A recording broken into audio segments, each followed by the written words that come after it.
All right, good morning.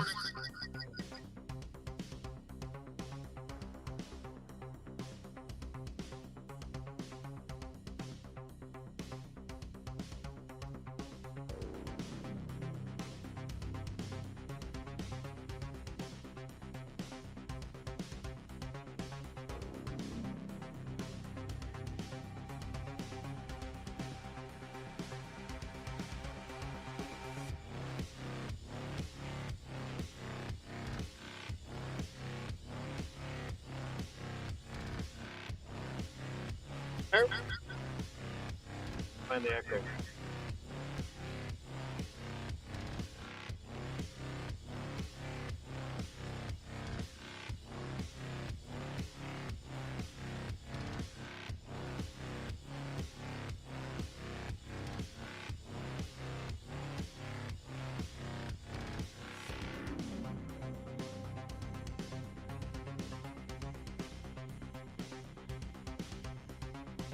All right, there's an echo. Where is it coming from?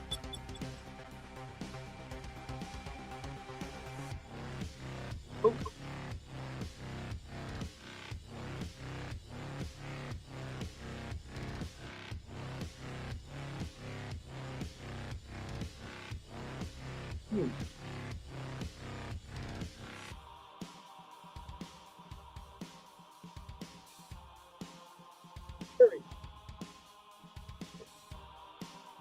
Hey, Bill, good morning. Down to you.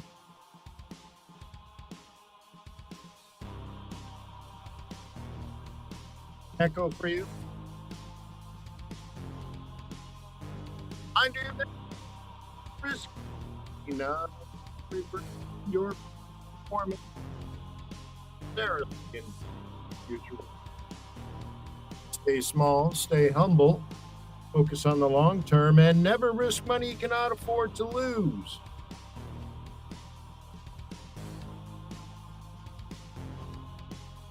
Right, you got to respond. When I ask a question, you got to respond. If there's an echo, you need to tell me. I'd prefer it if you said no. Good. Good. There we go. No echo now. Good. Yeah. All right. All right. So, anyways, look at the dual cameras. Whoa. Whoa. You see? Yeah. Anyways. So let's take a look at the market. Well above 15 on the VIX. Wah, wah, wah. Still below 100 on the dollar. So those are the first two things I look at.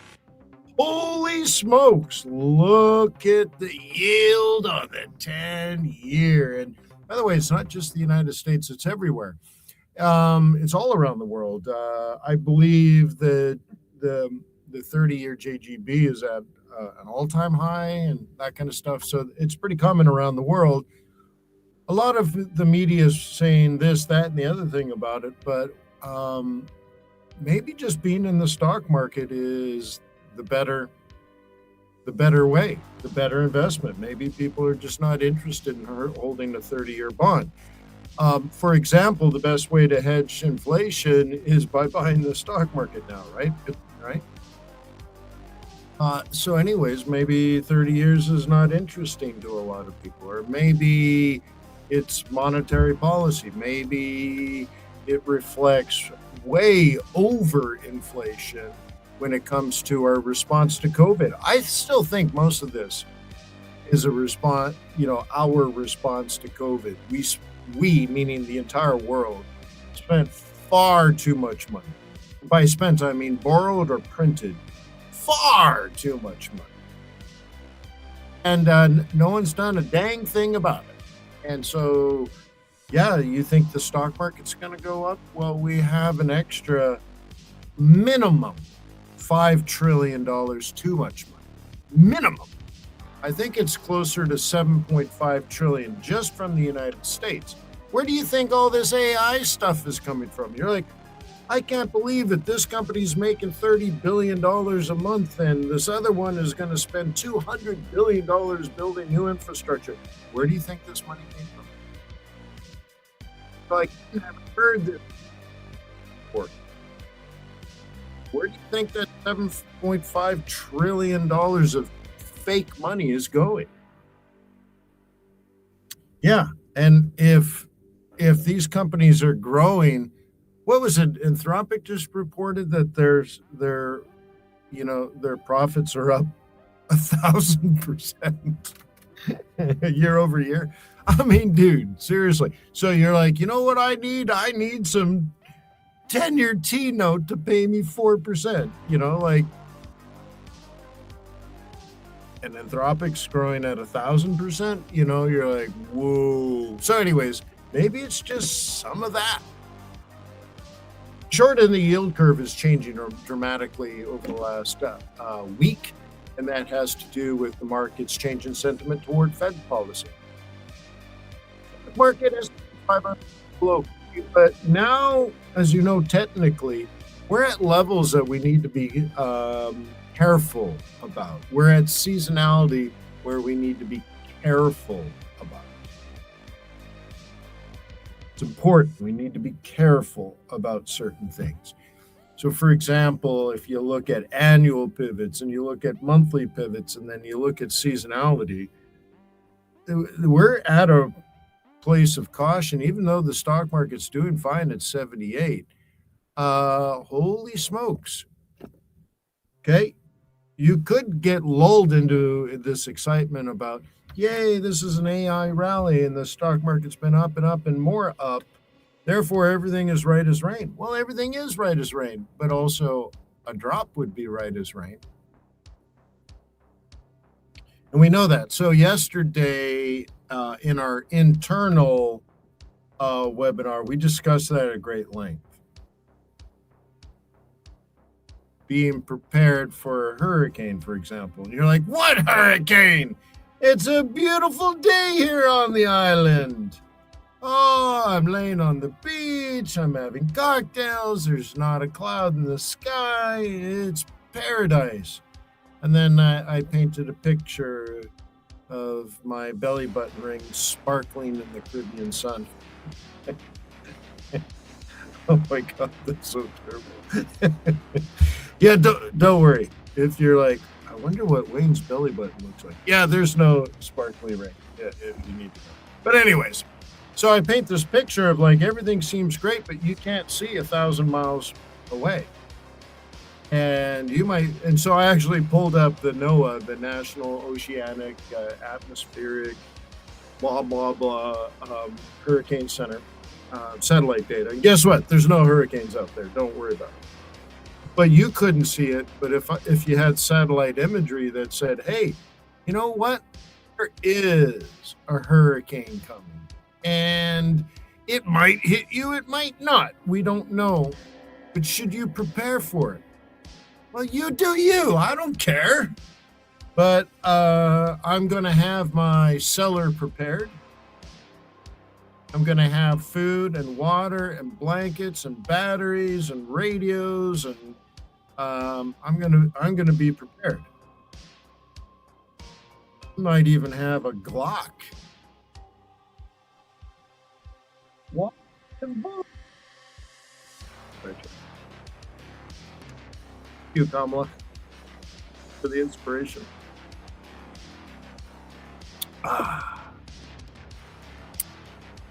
Yeah, who would have thought, huh? Harris had a Glock. Who would have thought? But anyways, I'd like to be prepared. Even if it doesn't hit, I like to be prepared. What's the hurricane in this case? Seasonality. So what if you just thought there was a 60% chance the stock market's down 20% in the next 6 weeks? Should you care? That's where you start looking at those big pivots I was just talking about. Your annual pivots, your monthly pivots. You're like, oh, well, if you combine those two things, the timing might be down soon, but the price is the perfect price for no longer up. Have you done that level of analysis? And that's what I'm encouraging here. US dollar, yen, European gas, LNG inflows key for prices. Commerzbank, UK labour market shows signs of cooling. Gold, higher rate risk to keep prices range bound.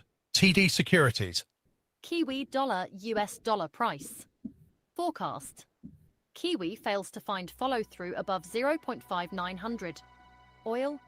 Hormuz conflict keeps prices elevated. BNY. Qatar. Iran-Oman bilateral Hormuz agreement needed before US-Iran talks. US dollar. Safe haven. Status faces debt market strains. Rabobank. Portugal producer price inflation climbs to 41-month high. Indian rupee remains weak due to sudden FCNR, B, closure, higher oil prices. US dollar yen price. Forecast aims to extend rally above 160 towel.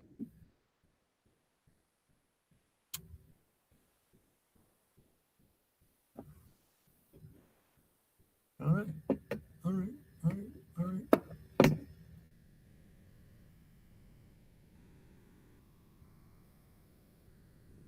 Eyeball the risk.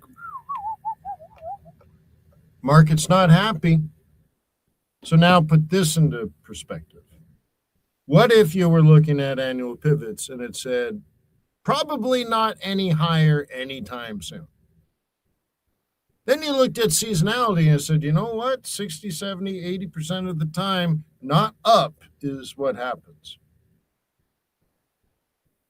Then you look at the market and you're like, oh, snap.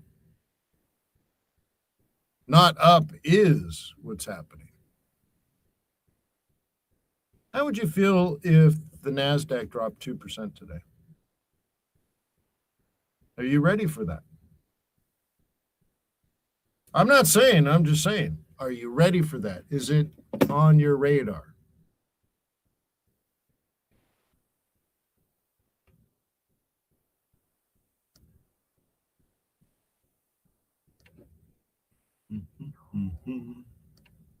VIX is way up. You see that? That's nasty. Look at our nasty score on VIX.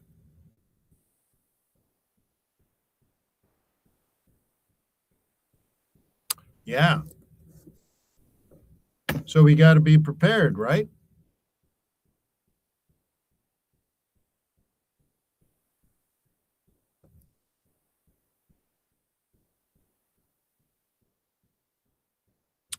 By the way, I'd like to thank everybody for not turning their cameras on. It's just me and Jim. It's the me and Jim show. Always has been, always will be. Yeah, we definitely don't want to see your faces this early in the morning. You know, I don't want to have to avert my eyes like, oh my God, really? Whew. How do they get by? Yeah. Hey, there we go. Good morning, y'all. Yeah, by the way, if you go to Harvard and you're doing a remote meeting and you don't turn your camera on, you're fired. You're like out. They're like, so anyways, good to see you. Thank you for being part of the team. What else do we got? Yeah, we got some good import-export prices. Good today. Building permits. Housing starts. This is all good because we want to see if the high mortgages are slowing down the real estate economy.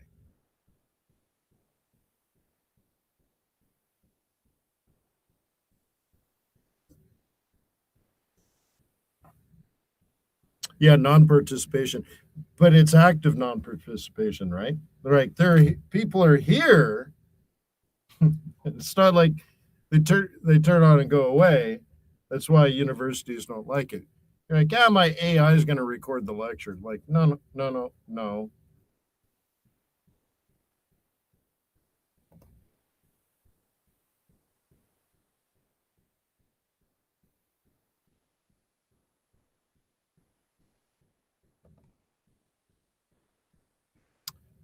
Okay, just eyeballing. Okay, nothing crazy. FOMC meeting minutes and all that kind of stuff. Doesn't matter. Meeting minutes.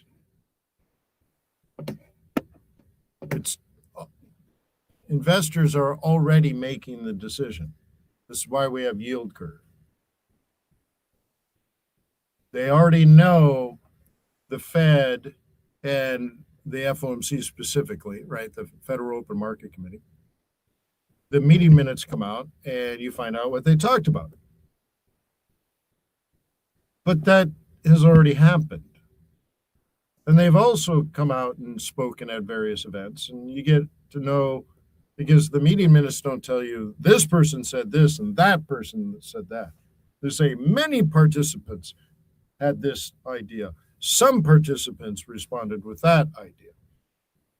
But the speeches, they come out after, which Warsh wants to kill anyways. That's, because they have, let's say, unanimous votes, and then they come out and they all disagree publicly. You're like, well, what was that whole unanimous nonsense? At least the Bank of England, they have proper dissent. So anyways, now we have a dissenting board. But does it matter now? What matters? What you think the Fed might do based on what you just read in the old meeting minutes, or what institutional investors have already decided? We care about the institutional investors. I mean, the retail investors worried about FOMC meeting minutes just means they don't know. So now they're on the clue train. Yeah, 3-4 weeks late. This is why I have handkerchiefs all the time.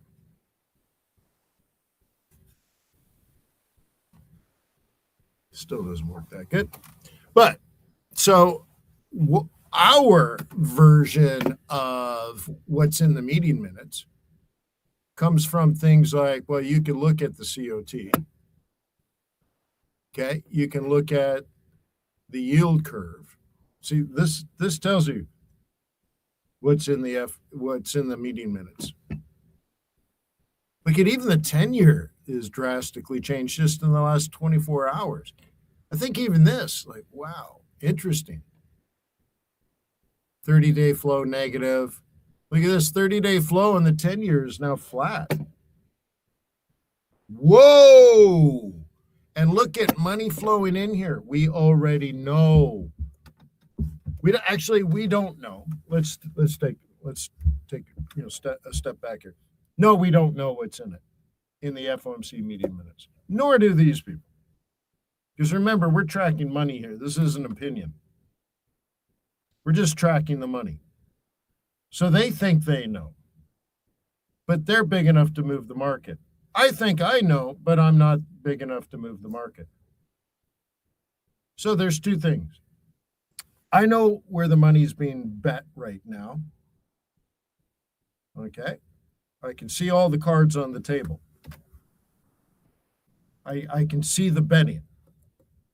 But I don't know what the FOMC meeting minutes is, but I can see the cards on the table and I can see how people are betting. I have a lot of information. Now, what if a new card comes out and everybody changes their bet? They're like, oh, snap.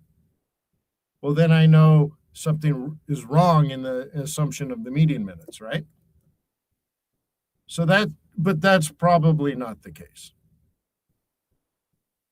There's a lot of card counters here at the table, big institutional investors, right?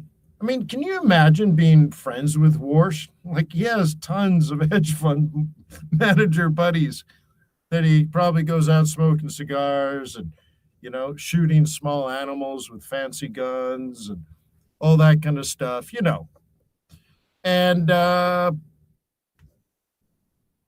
like, hey, Warsh. Like, they all know. I don't know. They all think alike, maybe. But we're tracking what's actually happening, right?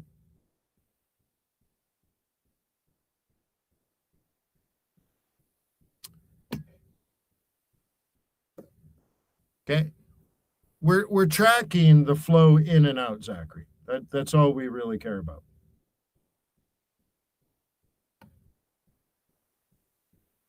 But do me a favor, Zach. Google the yield on the 30-year Treasury. Make sure it's at 5.31. It should be. What we care about is, yeah, that's way too high, first of all. I mean, it's not crazy high. Like, in the context of normality, the last 25 years have been weird.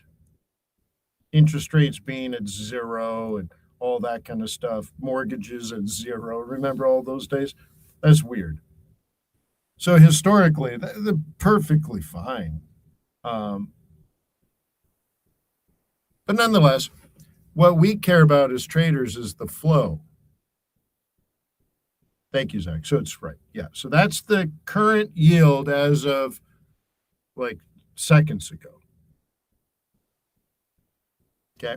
The difference between 5.31 and 5.32 is the rounding, and it's changing constantly and whatever. It's all the same. But it's the flow. And the flow right now over the last 30 days is out. Nobody wants to own that. Another way of saying it is, if I'm going to loan you money for 30 years, you're going to have to pay me more than you used to, because I got options. I got opportunities, right? Now, I'm not in the business of loaning people money for 30 years, but a mortgage broker maybe. There's a lot of institutional investors like pension funds and insurance funds that have 30 years of risk. And so you have to hit their hurdle rate, their minimum, right, to cover their risk, all that kind of stuff. But right now, what we really care about is, holy smokes, money in. Okay, the Treasury market has bottomed out in the last 6 days. So here's the thing: as an amateur retail trader, we would never see that. Something dramatic is happening, and nobody sees it but you and me, and a handful of very large institutional investors. So this is inside information, but like we can see their bets. Is this FOMC? I think this is more seasonal. And what does that tell you about the stock market if suddenly the stock market is near a seasonal top, and then you look at the charts and you're like, oh, this would be a very good place for a technical top. And then suddenly large institutional investors are buying treasuries again. Dude, they've been dumping treasuries for months and months and months. So it might be seasonal. It might be technical. They're like, NASDAQ's going to have a 30% pullback. Could be that. The thing is, something's changed. And if you're just looking at your euro dollar chart 15 minutes, you don't see that there might be a massive storm just over the horizon. This is satellite imagery. Nobody else on the island has satellite imagery but you. Okay?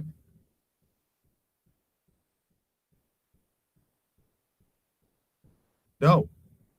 Yields fall.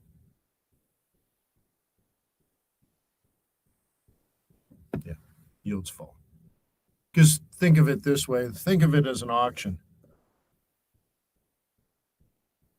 If there's no buyers, you got to, right, lower the price. There's no buyers here. Tons of buyers here. So price up, yield down.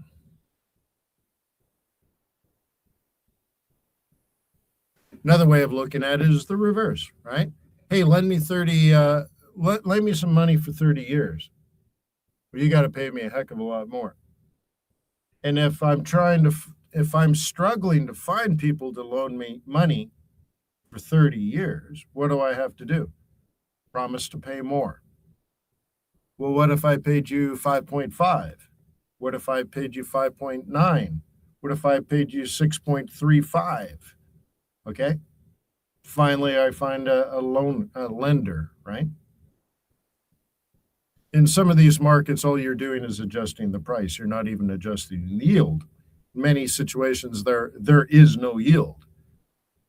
So what you do is you negotiate a discount on the price, right? Loan me $958 today, and in 3 months I'll pay you $1,000. There's an implied yield.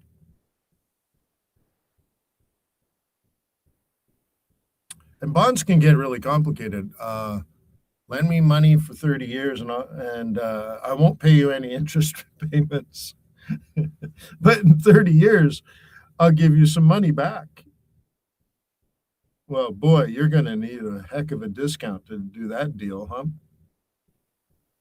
And also, you face a lot of risk, don't you? What if I die and default on you? Well, that's a real risk. What if I go from rich to poor? Like that poor guy that just sold the LA Lakers. Did you hear that story? 2 years ago, he paid $24 billion for the LA Lakers. Way too much money. Totally stupid. Now LeBron James is gone. It's not the same team at all. But the guy's real business is doing poorly. Uh-oh. Poor guy, he has to sell the Lakers. He just paid $24 billion for it 2 years. Poor guy. He just sold it for $26 billion. You're like, wait, what? You screwed up and only made $2 billion in 2 years? He made $1 billion a year profit being unsuccessful? Hey, man, these things happen. But imagine now, you're not going to get paid for 30 years. You're going to ask for a heck of a discount if you're not getting, cash flow. So all of this is part of bonds. All right. So anyways, we can see this happening. And suddenly, just out of the blue, of course, it's not out of the blue. They just realized the Fed's not going to raise interest rates. We've been saying this every day for the entire year, even though 70% of the market priced in there was going to be an increase in interest rates at the September meeting. We're like, no. And now we see that everyone now agrees with us, and we can see it with their money. Now imagine it's trillions of dollars. It's no joke. What you're looking at here is trillions of dollars.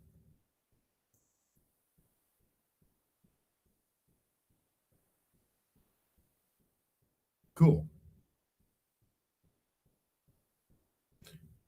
Also, Zach, to answer your question too, notice the key here, 30 days ago versus now. Okay, these two lines. Interest rates, yields on the 1 month, 3 month, 6 month, 1 year, 2 year, and 5 were higher a month ago, 30 days ago, than they are now. So this money up pulled the yield down. And now we can actually see the mechanism moving these yields. Remember, this isn't the Fed. This isn't the government. This is investor cash flow. So we can see their investments and its impact into the market. So they're suggesting, for some reason, a bottom of the Treasury. Well, what's the opposite of the bond market?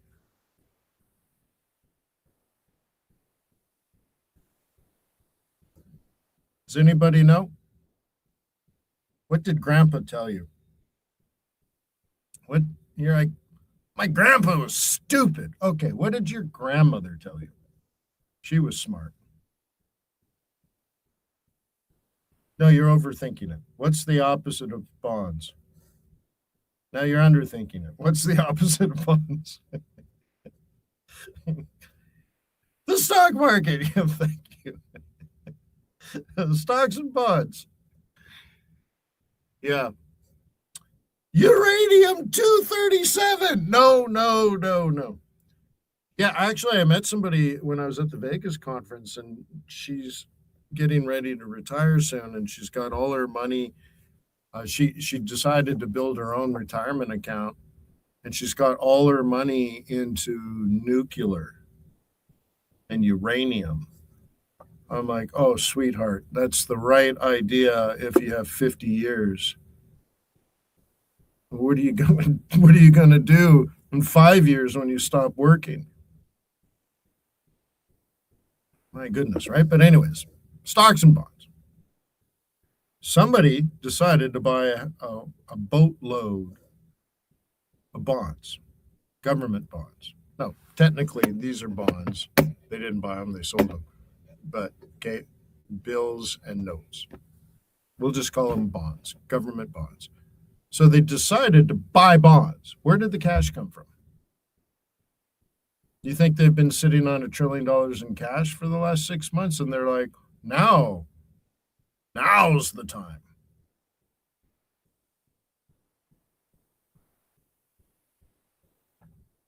And are they hiding out for a long period of time? Are they hiding for 10 years? No. Okay. Most of this is sort of in the 1 to 2, 6 months to 2 years kind of, right? So what if this money is coming from the stock market? What if retail's holding us up? Institutions are taking profit and rebalancing and rotating. We do this at the CIA. We rotate cash. We're like, oh, we're probably at a top. We got to go to cash and rotate this into bonds to rebalance to be more conservative. Meanwhile, retail's like, buy anything AI, let's go. Well, we know this is not what the institutions are doing. So now you put this feather in your cap. What if we were at, let's say, annual R1? What if we were at annual M4? What if we were at annual R2? Or what if it was just monthly M4, monthly R2? Then you look at seasonality, high probability of falling. Then you look at the yield curve. You're like, holy snap, somebody's already in on that trade. This is already happening. So then you go to your charts and you're like, okay. Risk is bad. Crypto is down. Equities are down. Treasuries are up. Okay. But Forex is still risk on. This is not looking the same, huh? Back out a little bit. And you can see it's just starting to happen. We don't see it on swing trading because it's been happening within the last week. So I don't know. Maybe we're at a top. I don't know. I'm just saying, are you ready for it to maybe happen? Okay. We're at a monthly R2.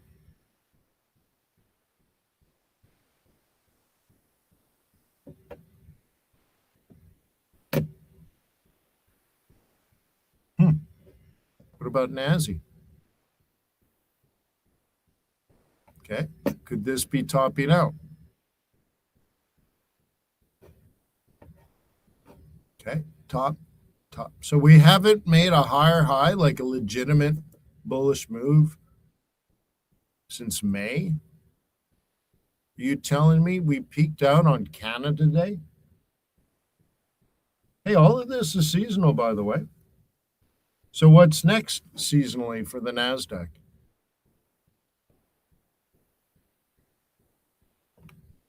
It's so easy, easy when everybody's trying to please me, baby. Okay. August is mixed, but over the last 5 years, 10 years, 20 years, and a 20-year exponential moving average, August is sometimes down, sometimes not down. September is down, down, down, and down. And you're long and strong on NASDAQ? All right. So I'm just saying. I'm not saying, I'm just saying. I don't know the future. I'm sitting on the beach and, is that a cloud? It could be the end of the world. Oh my God. Could be. If I knew it was hurricane season and I had some satellite imagery that says, oh, there's one forming. It's already off the coast of Africa. What's the sea temperatures right now? Ooh, they're a bit warm. That could really pick up some energy. What angle of attack is it coming at as it drifts towards the Caribbean? Is it high, center, or low? That'll give me probabilities of where it'll hit. I'd start paying attention if I was me.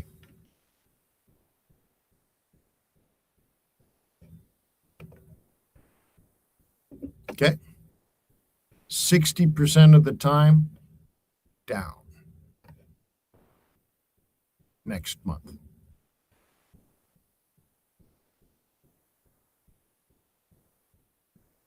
August, 50-50. Do you see the skew? Uh-oh. Now I'm challenging you. 50-50. But in the years which August had a good month, it was 1.3%. Cool. But when things were bad, it was down 3.8.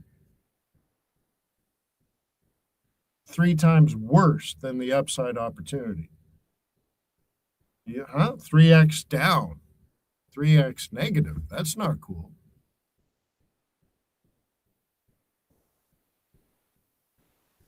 Right?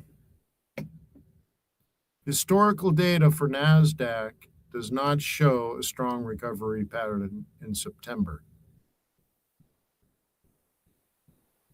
Yeah.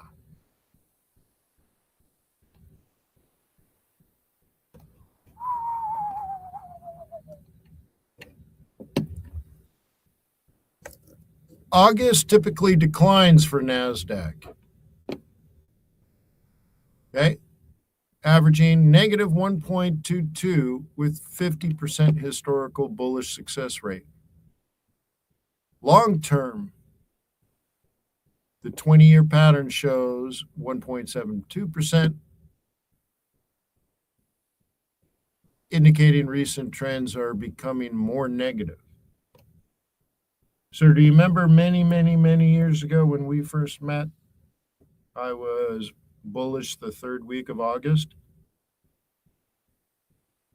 And then somewhere around, 8 years ago, 10 years ago, I started to say, well, I don't know, actually. It could be the third week of August, could be the third week of September. You remember that? If you've known me long enough, you've seen the slight shift. I can back that up quantitatively now. I went from experience to now just having the data, which means I learned that the hard way.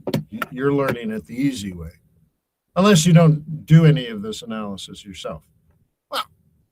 Well, then we call that natural selection. Do you adapt? So anywho, yeah. So right now, Forex is still very how you say, doing is exactly what it's supposed to do. But the treasury market seems to be a lot different. So I need to put that on my warning list. Because one day, the dollar could just get ripper strong. Do you think that's important? Yeah, well, when your umbrella blows over onto the beach, you're like, dang, where did that wind come from? Uh-huh.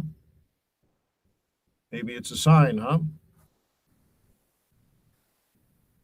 You're like, yeah, time to pack up, get in the G5, fly back home.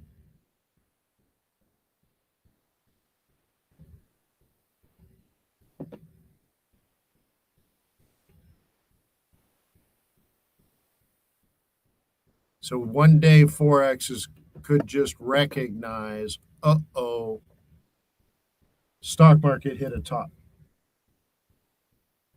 By the way, I don't know if this is true, but what have you heard on the street? Which one's the smart money? The bond traders or the stock traders?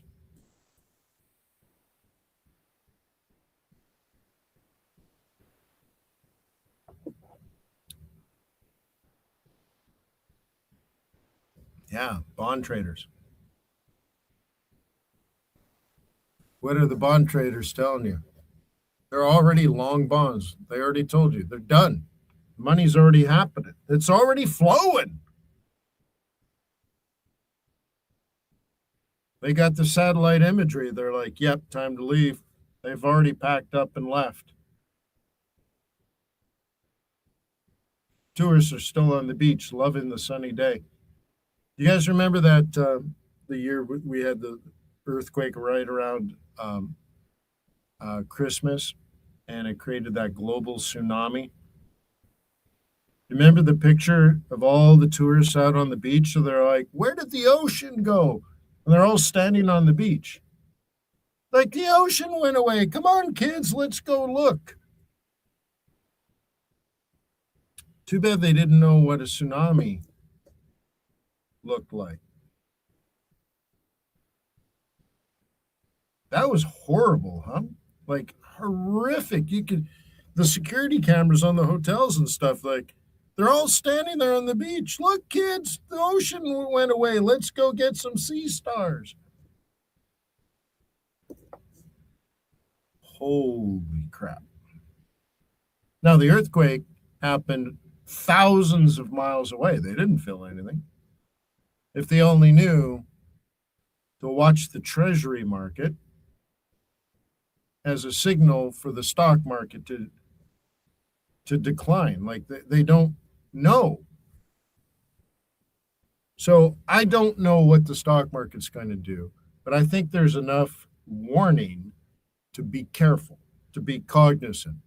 And if today the stock market drops 2%, it's one more thing to say, hurricane is a coming. Okay? Be prepared. Don't take your children out on the beach. Hey, where did all the water go? Come on, kids, let's go. No. If you knew, you're like, come on, kids, come with me. We need to go up, anywhere up. Where's the closest up? Let's go there. So we got to pay attention to the warning.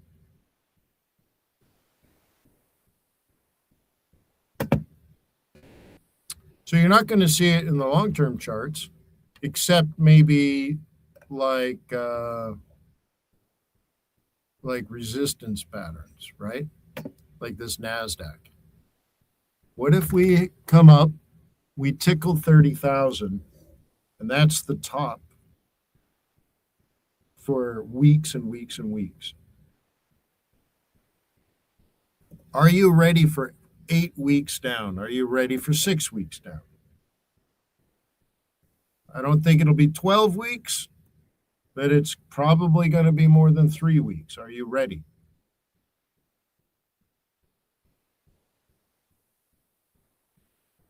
Is it okay to be ready and this goes up and up and up with Yeah, it's fine. I'm just saying, are you ready for the downside? Are you a conservative, disciplined trader? I'm telling you, when the market is up, it's hard to be defensive. But do you want to be doing this 30 years from now? Or let's say, do you want to be earning money from 30 years from now? No, money is the root of all evil. I corrected somebody the other day. I'm like, you don't know what you're talking about. Don't you throw that quote at me. Yeah. The love of money is the root of all evil. Money is the root of all opportunity and comfort. Hmm?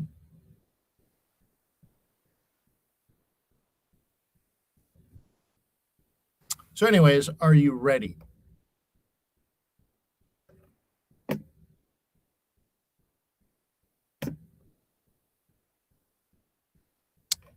So let's see.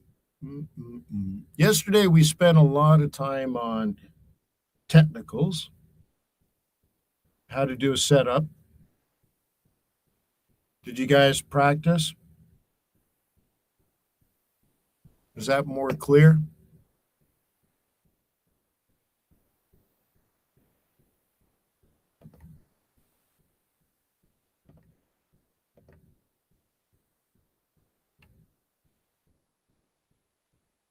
Okay. Do you guys remember our plan yesterday?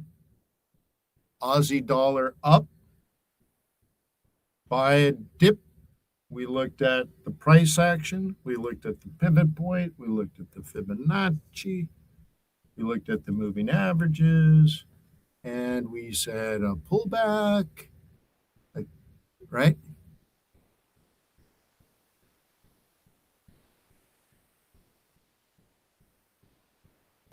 Cool. Nice.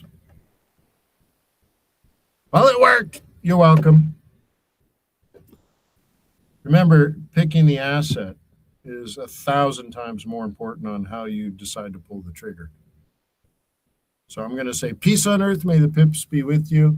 Hey, look at that. 2 cameras today, huh? Look at that. There's one here. And there's one up there. I guess I should have a different angle, huh? Yeah. Asset selection, guys. But I want you to ponder the what if question. What if the market drops for 7 weeks? How will you know that it's happening? What will you do? Think about it, write it down. Otherwise, you won't have the guts to respond because it's difficult. It's always difficult. It's difficult when you're making money. It's difficult when you're losing money. It's difficult when it's your money. It's difficult when it's other people's money. It's hard. But you can do it, and therefore you have a moral imperative to take care of the people around you. So take care of this situation as a practice situation. When will you know? When will you act? And what will you do when you act? Think about it now, write it down. And, inshallah, God willing, it's all for naught. The stock market just keeps going up.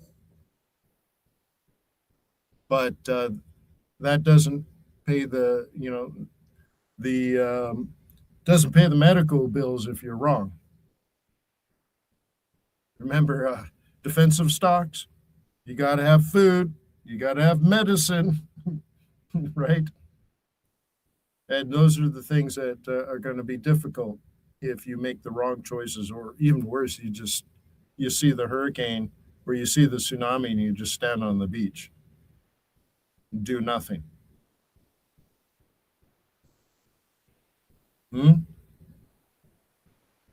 I live in Georgia. I see deer that have that strategy all the time. And let's say the Ford F-150 wins every time. So look both ways. before you jump onto a busy road. Oh my God. So, anyways, peace on earth. May the pips be with you. May your profits be above average. I'll see you at 4 o'clock for Inside the